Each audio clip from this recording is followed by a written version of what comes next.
তিনটা পাখির বাচ্চা ছিল, দুটো উড়ে গেছে আর একটা এখানে বসে আছে। এই যে দুটো পাখির বাচ্চা উড়ে গেছে আর বড় হয়ে গেছে, আর এটা বড়, এটাও যাবো যাবো করছে। কত সুন্দর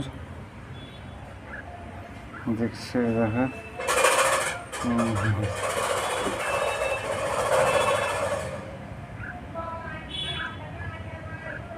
সুন্দরভাবে দেখছে।